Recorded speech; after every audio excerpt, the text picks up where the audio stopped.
starting in 5 seconds.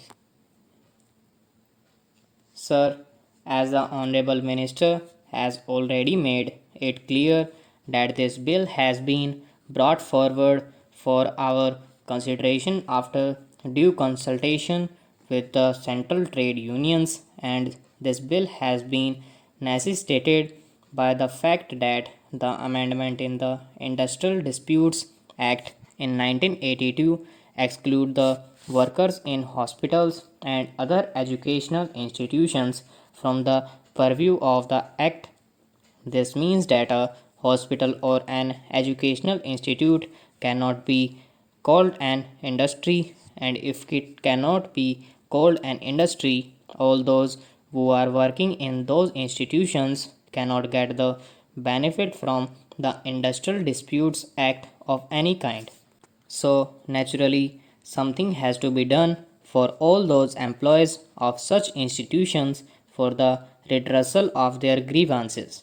It is exactly for this that this bill has been brought before us for our consideration. As regard this bill, there is a provision for setting up of a grievances redressal authority and appellate authority in all establishments for the redressal of industrial disputes. As regards the collective grievances, management council are proposed to be there. Naturally, this has to be done by employer or by those who actually are managing those institutions.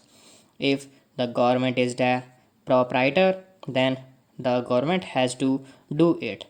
If it is a private hospital or a private educational institution, whoever is the employer has to do it, and doing it has been made statutory by this bill. It will be the bounden duty to evolve such machinery for redressal of the grievances of the employees and other employees therein. So, since this bill has been brought forth in consultation with the concerned central trade unions, there is not much to oppose the content of this bill.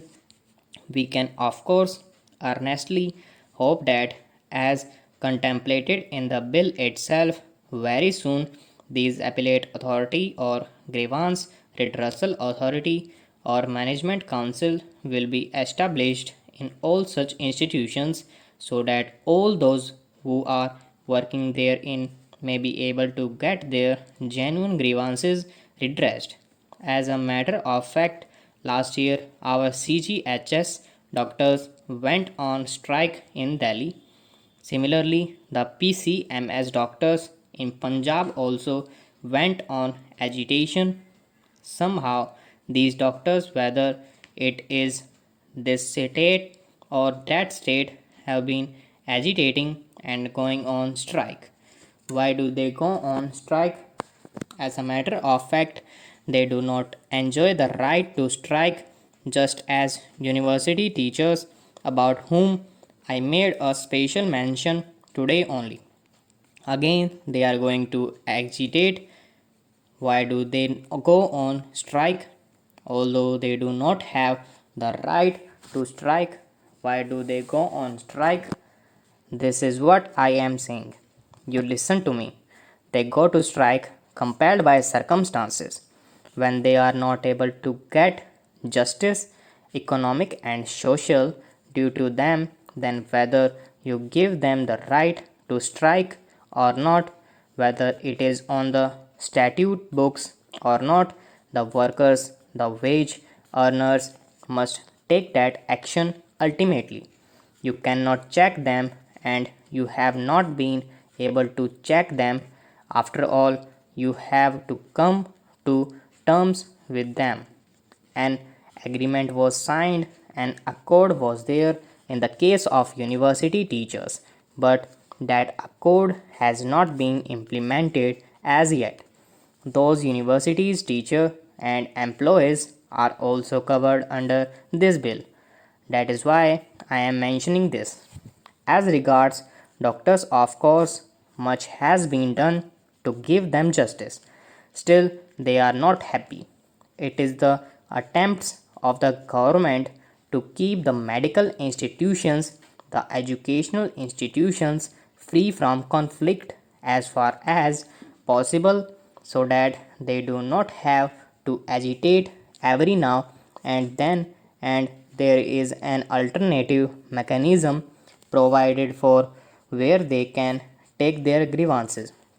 As regards individual grievances, of course, you go on strike for collective grievances, not for individual grievances. The grievance redressal authority for the appellate authority that is being provided for is alright. It is only in the case of collective grievances that trade union activity comes into the picture, but that also comes into the picture if necessary. Otherwise, if the collective grievances can also be met through negotiations, through arbitration, and in other ways, then the question of direct action may not arise at all. So, at least so far as individual grievances are concerned, this will go a long way in settling them and keeping the working force happy. As regards collective grievances, also, I personally think that the mechanism that is now being provided for will go a long way to eliminate conflicts. What I mean to say is that so far as hospitals are concerned or educational institutions are concerned, I would request the government to make all possible efforts to extend the justice due to them. They must have justice if they can get it, like other personnel in services. Stop.